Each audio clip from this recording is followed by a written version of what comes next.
She was 21 years old when she snuck into the bedroom of the most powerful man in the world, rolled up in a carpet. That night, she conquered him.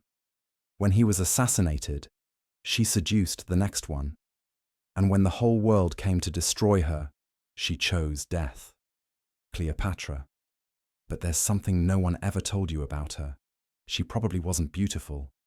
Today, you're going to see the true face of the most dangerous woman in the ancient world.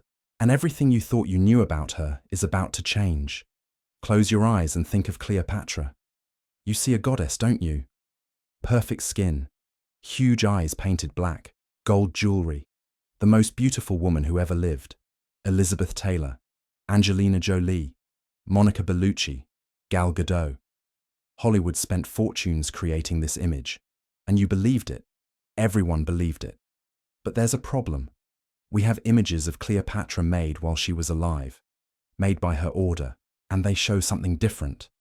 Coins. Dozens of coins minted during her reign. Look closely. A large nose, hooked, chin jutting forward, broad forehead, thin lips. Not exactly a goddess of beauty, is it? And it wasn't the artist's mistake. Cleopatra chose to be represented this way, on every coin, for over 20 years. She could have ordered an idealized face, a perfect face. Every king did that. She didn't. Why? Because Cleopatra didn't need beauty. She had something more powerful. And to understand what, you need to know who she really was. First truth they'll hide from you. Cleopatra wasn't Egyptian. She was Greek. 300 years before she was born, Alexander the Great conquered Egypt. When he died, one of his generals, Ptolemy, kept the kingdom. The Ptolemy family ruled Egypt for 3 centuries, but they never mixed with the Egyptians, never learned the language, never married locals, and to keep the bloodline pure, they married each other. Brother with sister, father with daughter, uncle with niece.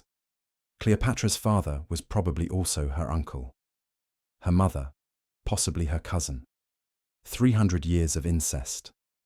That explains why so many Ptolemies were mad, sick, weak. But every now and then, someone different was born. Someone who concentrated all the best of that bloodline. Cleopatra was that someone. While her ancestors barely left the palace, she did something no Ptolemy had done in 3 centuries. She learned Egyptian, the language of the people her family ruled, the language that every king before her considered too inferior to learn. But she didn't stop there. Greek, Egyptian, Hebrew, Aramaic, Arabic, Ethiopian, Persian, Parthian, Latin, 9 languages. Cleopatra could look into the eyes of any king, any ambassador, any general, and speak in his language. No translator, no intermediary. Direct.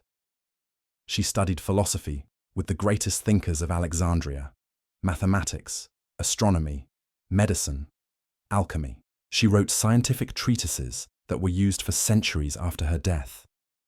At 18, when she inherited the throne, she wasn't just a queen. She was the smartest person in any room she entered. But intelligence doesn't keep you alive in a nest of vipers. By Ptolemaic custom, Cleopatra had to marry her own brother. Ptolemy III. He was 10 years old. He was a child, but his advisors weren't.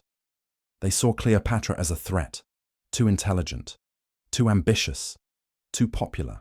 At 21, Cleopatra was expelled from Egypt, exiled by her own brother-husband, now 13 years old. She lost the throne, lost the palace, lost everything. Anyone else would have fled, accepted defeat, tried to survive in silence. Cleopatra raised an army in the desert. But before attacking, she heard news. Julius Caesar was in Alexandria, the most powerful man in the world, the conqueror of Gaul, the dictator of Rome. He was in Egypt, miles away from her. And Cleopatra had an idea. An insane idea. The palace was in her brother's hands. The guards had orders to kill her the moment they saw her. Entering was impossible, so she didn't walk in. She was delivered. A trusted servant carried a carpet, or a linen sack according to some sources, through the palace corridors, past the guards, entered Caesar's chambers, and unrolled it. Caesar saw a 21-year-old woman who had risked her own life just to be there. She didn't send a message, didn't send an ambassador. She came herself. That night, they talked for hours about Rome, about Egypt, about power, about the future. Caesar was 52 years old. He was bald. He had epileptic seizures. He was tired of wars. And he had just met the most fascinating woman he'd ever known in his life. Before sunrise, Cleopatra had won. Not with beauty, with courage, with intelligence, with the ability to make a man forget that any other woman in the world existed. 9 months later, Caesarion was born. Cleopatra's son with the most powerful man in the world. Cleopatra's brother, dead, drowned in the Nile during a battle against Caesar. She was now the sole ruler of Egypt, protected by Rome, mother of Caesar's heir. Cleopatra went to Rome. She lived in one of Caesar's villas. The Romans hated her, a foreign queen, living as if she owned the place, with a bastard who threatened Rome's future. But she didn't care. She was building something bigger, an empire that would unite Rome and Egypt, with Caesarion on the throne, with her in control, until everything collapsed. March 15th, 44 BC, the Ides of March. 23 senators surrounded Caesar in the Senate, 23 stab wounds. Caesar fell dead at the feet of a statue of Pompey, the general he had defeated years before. In Rome, Cleopatra heard the news, and for the first time in her life, she didn't know what to do. The assassins were in power. They wanted her dead. They wanted Caesarion dead. She grabbed her son and fled. Back to Egypt, back to safety. Any other woman would have hidden, prayed, waited. Cleopatra started looking for the next most powerful man in the world, not out of desire, out of survival. Rome was going to swallow Egypt sooner or later. The only chance was to be on the side of whoever controlled Rome. And after Caesar's death, 2 men divided the empire. Octavian in the west, young, cold, calculating. Mark Antony in the east, a general, a drunk, impulsive, and controlling the half of the world closest to Egypt. Antony summoned Cleopatra to a meeting in Tarsus. He wanted Egyptian money for his military campaigns. She went, but not the way he expected. Cleopatra was late, on purpose. She made Antony wait. And when she finally arrived, she arrived on a ship with purple sails, the color of kings. Silver oars gleaming in the sun, incense burning, music playing, and in the center of it all, lying under a golden canopy, dressed as Aphrodite, the goddess of love, was Cleopatra. The people of Tarsus dropped everything and ran to the harbor. Antony was left alone in the square. Then a messenger arrived. Cleopatra was inviting the general to dinner. On her ship. Do you understand what she did? Antony summoned a queen, and the queen made the general come to her. Before dinner was over, Antony was lost.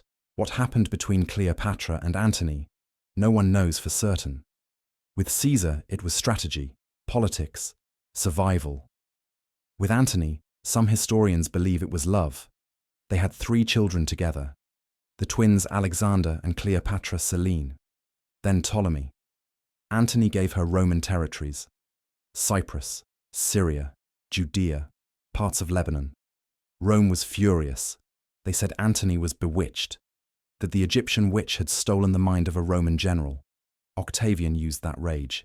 He declared war, not against Antony, who was still technically his ally, his brother-in-law.